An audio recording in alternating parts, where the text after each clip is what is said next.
1969, the year that man first set foot outside his own planet.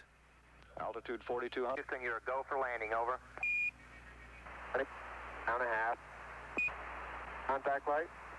Tranquility Base here. The Eagle has landed. British troops moved into Northern Ireland to keep the Catholic and Protestant communities apart. In another technological triumph, the world's first supersonic airliner made its maiden flight.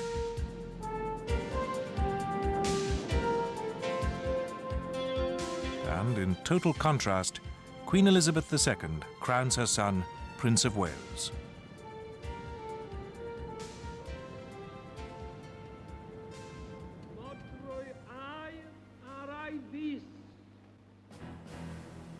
On December the 29th, between Christmas and New Year's Eve, a lady vanishes. Her name is Muriel McKay, and she is the wife of Alick McKay, the deputy chairman of Rupert Murdoch's new acquisition, the News of the World Group. Mr. McKay arrived home at 7:45 that Monday evening. Home was St. Mary House, Arthur Road, Wimbledon, near the famous tennis club. Over Christmas, he was using the company Rolls-Royce. Later, he described what he had found on the night his wife disappeared. Well, I rang the doorbell, as I normally would do, and nobody came. I waited for a few moments, rang it again, thinking she may be upstairs, and then I tried the door. The chain was not on it, the inside chain. As you've already noticed, there are two sets of doors, an outside and an inner set. I opened the door only to find the front door open. I then saw things scattered on the floor which had come from her handbag. Then on one side of me, I noticed this machete. The chair was some disarray. I then walked into the room at the back of this room that we're now in, and there was a fire burning there. My wife left this house against her will, in my opinion, not only from what I saw there, but in fact she had a great fear of fire. She was meticulous that she would always put the screen in front of that fire if she was going out for any time. Now, I think no man in the world could say that his wife wouldn't leave him. I really believe that she wouldn't leave me.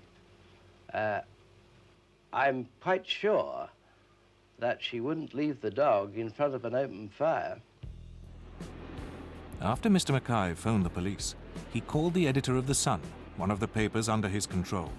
This angered the police, who were still uncertain as to how to approach the disappearance.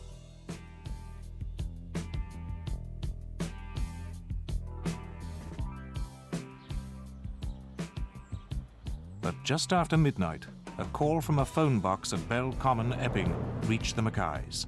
A voice said, "We are Mafia M3. We tried to get Rupert Murdoch's wife. We couldn't get her, so we took yours instead. You have $1 million by Wednesday night, or we will kill her. Get the money, or you won't have a wife." Now, Chief Superintendent Bill Smith knew what he was up against. We believe she's been abducted. We're treating this as an abduction. Mr. McKay came home last night expecting to meet his wife, who should have been indoors. The doors were open. His wife wasn't there. Her shoes were on the stairs, going out shoes. If she'd have been walking out, she would have been wearing these shoes. But her driving shoes are missing, and her car is in the car park, in the garage. In your mind whatsoever that she left this house against her will? There couldn't be any other explanation as far as you're concerned. There is no other explanation. There was even a grill prepared for our meal to when I arrived home. Although the police now intensified their search, kidnapping still seemed incredible. After all, 1,000 people go missing every week in England, and 50 or so of them are middle-aged women in London. Sometimes they're so fed up with their lives they just walk out. Sometimes they go off with secret lovers. Sometimes they have an attack of amnesia.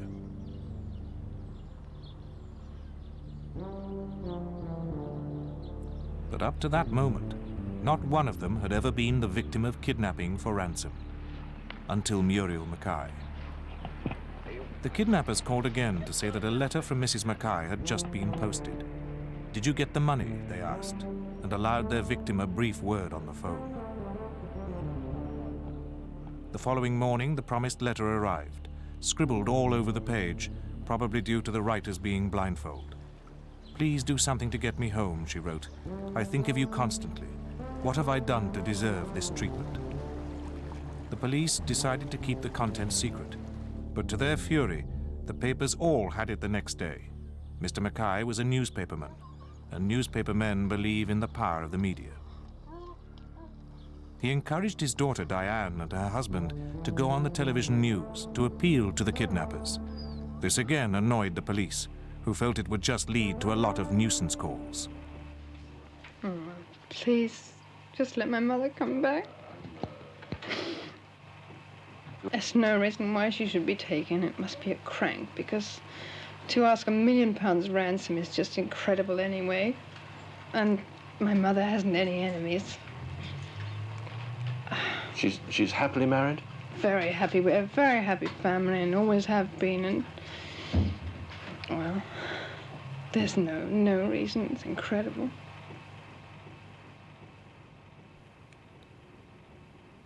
Diane's husband, David Dyer, who had taken the second call, was equally baffled. It's 1,000 reasons and no reason at all. Who did you think that was? Well, I took that call. I thought it was my mother-in-law's voice. It's very difficult when you hear 2 words only spoken. But I would have said it was her voice. I found it just too... Mrs. McKay's son, too, echoed these feelings. I mean, if my father had been a millionaire or something, I might have expected this to happen, or I might have not been so surprised, but I was absolutely stunned. I can't, you know, it just doesn't seem to me, I can't see any reason for it at all. After 2 days of anguish, the family went on New Year's Day to their local parish church, St. Mary the Virgin.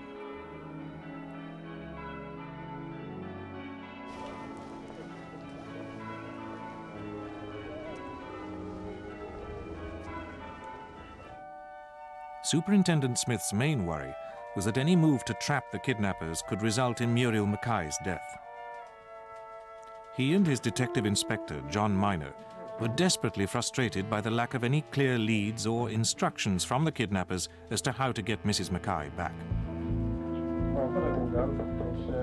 It wants checking by you. But if we can just sort 1 or 2 things out here.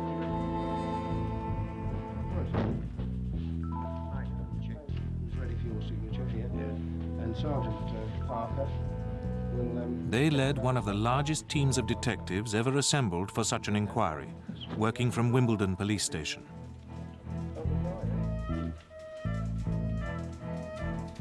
Meanwhile, Alick McKay was doing all he could to keep the case in the forefront of the public mind. Appeal to you who contact me by telephone, letter or telegram. My son or sons-in-law are ready to meet you or any intermediary anywhere on my behalf. On New Year's Day, the kidnappers had made their last call for 14 days, insisting on £1 million and waving away the McKays' objections that getting that sort of money was impossible for them. More letters arrived from Mrs. McKay, but worryingly looked as if they had been written earlier in the kidnap. Hundreds of statements were collated by Detective Sergeant Jim Parker. Clutching at straws, the family asked an old friend, Eric Cutler, to fly to Utrecht to consult a Dutch clairvoyant, Gerard Croiset, who had helped other police forces on dozens of criminal cases. I came over at the request of the family, whom I've known for a very long time and who are probably amongst my closest friends. And Mrs. McKay is one of the world's nice people, and I think everybody feels the same, that certainly all her friends are desolate about this situation, and so one leaves no stone really unturned to try and find a solution to the problem. And here seemed to be one possible way of trying to locate her. Mr. Cutler took with him a photo of Muriel McKay and a map of London and surrounding country. was alive or dead. The medium told him that Mrs. McKay was in a white farm, north-northeast of London. Nearby was another farm and a disused aerodrome. He added, if she is not found within 14 days, she will be dead. Hij moet snel gevonden worden. They have to do it very quickly. This view echoed that of America's FBI, which had been secretly consulted by the British police. While hundreds of police searched Epping Forest and other tracts of land nearby, others followed the medium's instructions to examine buildings on the borders of Essex and Hertfordshire. They reported finding only one deserted farm. All the while, it later turned out that Mrs. McKay, or her remains, were in another farmhouse only a few miles away.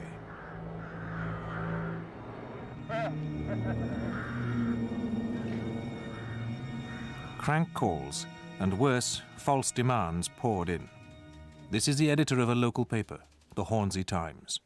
It starts, why should that organisation worry that I might murder Mrs. McKay? They pay out hundreds of thousands of pounds for the life stories of certain girls, so why shouldn't they pay me money for not murdering Mrs. McKay? I lost my 12-year-old daughter because she was influenced, he alleges, by all the money the girls got paid for telling their life stories. So Mr. McKay shouldn't complain or expect me to care what happens to his wife. £1 million would not compensate me for the loss of my darling little girl. And then there's a postscript, and the writer makes this condition, that Mrs. McKay will be set free if the newspapers concerned publicly announce that they will not pay any more, that they will not print any more personal stories. As the hunt went on, more phone calls from the abductors reiterated the demand for £1 million, now to be paid in 2 halves, but gave no instructions as to how it should be delivered. In an effort to pressure the silent kidnappers, the McKay's doctor was set up to emphasize an almost wholly spurious illness he claimed she had. He claimed that she needed urgent medication. Mrs. McKay is in very great danger. It's in a definite danger because she has been under great stress before, and I have treated her before under stress. What specific danger is she in? From a heart attack or from the arthritis? Well, heart could be affected, of course. She does need these injections, so she definitely, yes. Keep her out of pain. Yes. It's important that she gets the injections. Very important. Very quickly. How often does she get them usually? About three a month. The family continued their public appeals. The statement from Mr. McKay says, would you please inform me what I have to do to get my wife back? What do you want from me? I'm willing to do anything within reason to get my wife back. Please give me your instructions and what guarantee I have that she will be safely returned to me. I have had so many persons communicate with me that I must be certain that I'm dealing with the right person. At last, on the 1st of February, instructions were received for Ian, the McKay's son, to bring £500,000 to a crossroads on the A10 main road north of London. His place was taken by a detective sergeant, with an inspector acting as the chauffeur of the Rolls-Royce. But the other police presence was too obvious, and the kidnappers didn't take the bait. Mr. McKay appealed again. Of course, I am terribly worried. I am frantic that I can get my wife back again. What can I do? I'm only asking the cooperation of everybody who may be watching, who may be listening, or may be reading, to please help us to get her back again. Fortunately, the kidnappers didn't give up. Warning that they wouldn't tolerate another attempt at an ambush, they set a new date for the handover, Friday the 6th of February. This time, Alick McKay had to take the money himself in 2 suitcases, accompanied by his daughter Diane. Again, detectives played the parts, with another one hidden in the boot of the car.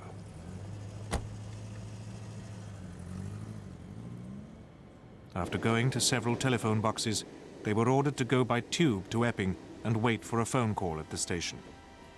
The call told them to take a taxi to Bishop's Stortford, leave the money opposite a minivan which would be parked on the forecourt of Gates Garage, and return to Epping. Rob Kelly, the taxi driver, retraced that drive, still under the impression that the detective was the real Alick McKay. I went to Epping Station and I met Mr. McKay and the woman. He was wearing a fur hat and camel hair coat. He said, we've got someone else to pick up at the top of the road. I said, right. So we set off again, pretty scared by now. And when we got to Bishop Stortford Gates Garage, which he said he wanted to go to, he said, I want you to drive down past the garage slowly, turn back onto the main road, come in back on the road again, and when I tell you to stop, pull up as near to the hedge as possible and stop. The cases were left as instructed. But again, there was a farcical ending when a husband and wife saw the cases and reported them to the local police, who knew nothing about the ransom. They said, I've got to wait here for a phone call. At 20 to 1, he got the phone call. He said, it's all right now, we can go to Baden Boys. He paid me, he said, it's all been a joke. He said, we'd appreciate it very much if you didn't say anything. Disguised watchers had spotted a dark blue Volvo, license number XGO 994G. It had kept slowing as it passed the cases. A check on the number plate revealed it was owned by a Mr. Arthur Hossein of Rook's Farm, a small holding in the village of Stocking Pelham, on the borders of Essex and Hertfordshire. The next morning, the police descended in force, surprising Arthur Hossein and his brother Nizamodeen. There was no sign of Muriel McKay, but they found the exercise book out of which the pages had been torn for her to write her letters home.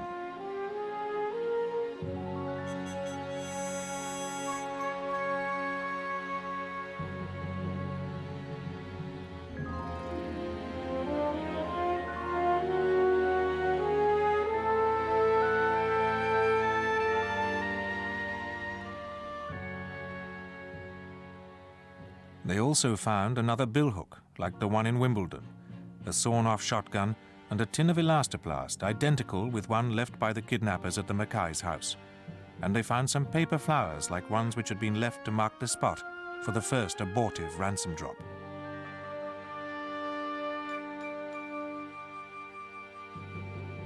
Arthur Hussein's fingerprints matched those on the ransom demands, the envelopes, and a cigarette packet in the Epping phone box.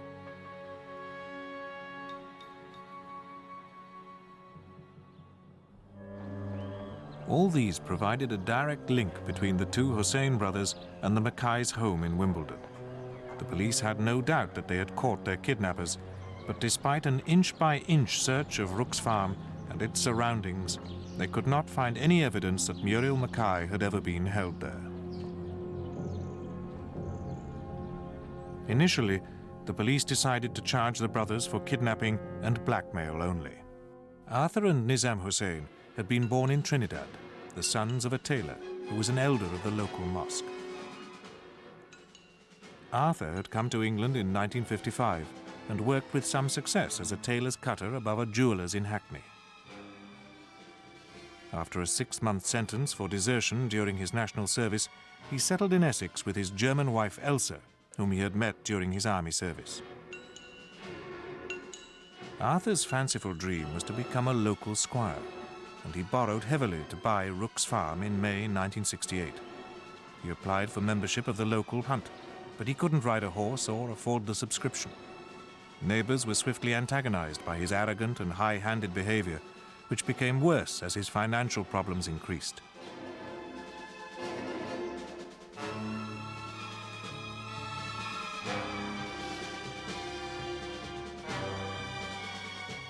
At 21, Nizam was the youngest of 7 Hossein brothers, and had always been wild.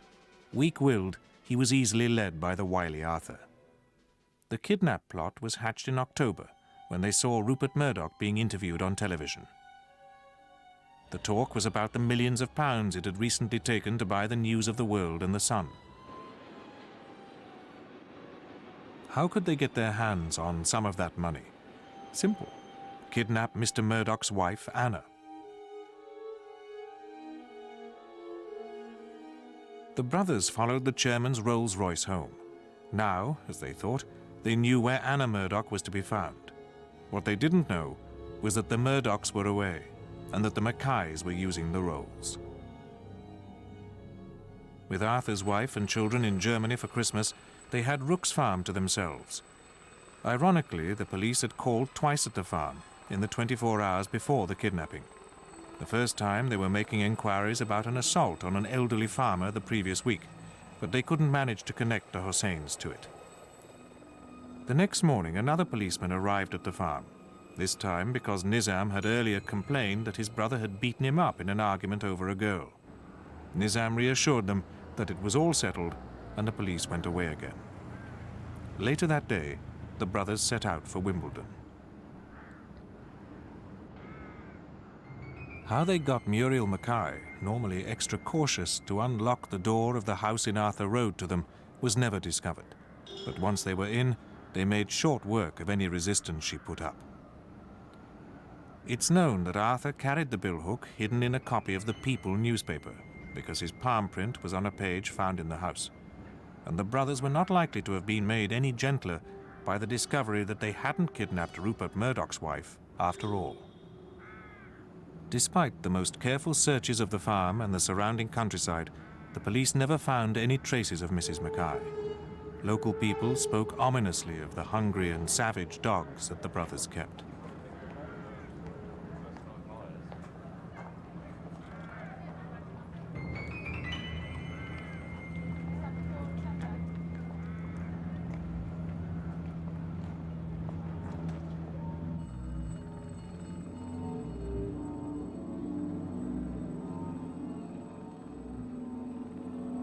Although the police put on an optimistic face, they were certain that Mrs. McKay was dead, and later added murder to the charge of kidnapping.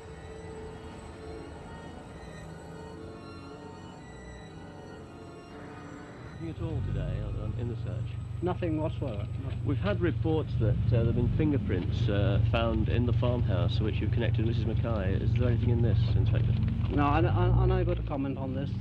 There was a report, too, that a shallow grave had been found. Can you comment on that? No shallow grave has been found. Was the body of an animal? I feel that Mrs. McKay is still alive. Well, we're hoping so, yes. Have you any evidence that suggests she is not? No evidence otherwise. No evidence at all. Arthur and Nizamodeen Hossein came to trial on Monday, September the 14th, 1970. They were prosecuted by the Attorney General, Sir Peter Rawlinson, and each brother blamed the other. Arthur seemed to enjoy the attention, but Nizam made 2 suicide attempts and wept that Arthur always gets me into trouble. Although neither confessed, Nizam admitted making inquiries about the Rolls-Royce, putting the artificial flowers on the ransom spot, and driving the Volvo to look for the suitcases. He said he did all this under instructions from Arthur.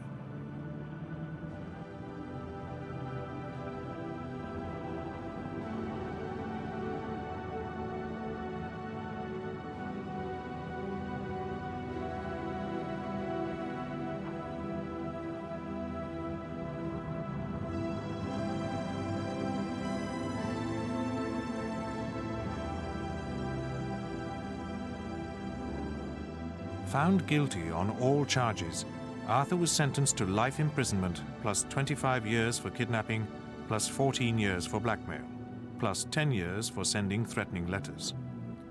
Nizam got the same, except for 10 years less on the kidnapping charge. Inspector Smith and his team were delighted at their success in this extraordinary case without a body.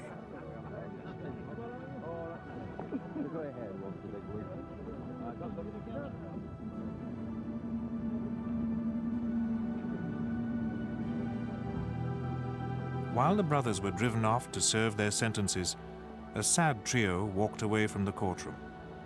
Alick McKay and his 2 children had lost a woman everyone had loved, who had been kidnapped and murdered by mistake.